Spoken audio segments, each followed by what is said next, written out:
चौथी चीज है शुक्र। शेख सादी का एक वाकया याद आ गया।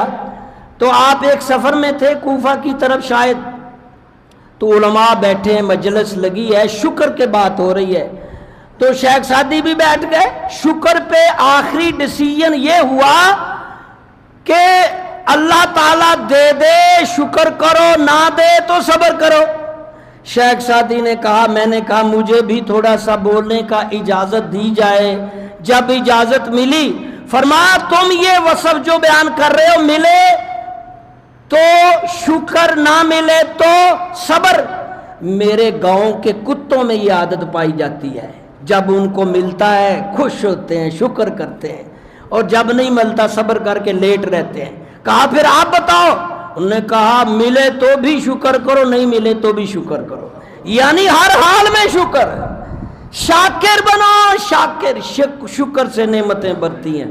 और पांचवी बात तवक्कुल, वमन यतवक्कल अलल्लाह फहुव हस्बुह, अल्लाह पर जो भरोसा तवक्कल रखेगा, उसके अल्लाह काम सीधे कर देगा। और छठी बात रजा, अल्लाह की रजा पे राजी रहे। अल्लाह ने जहां जिस स्टेज पे रखा है, शाकिर साबिर रजा रहे। आखिरी बात हया।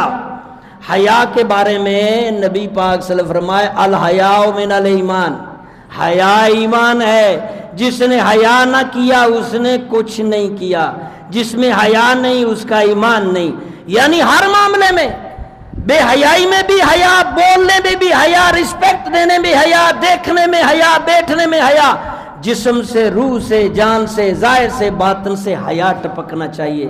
इंशाअल्लाह मज़ीद गुफ्तगू फिर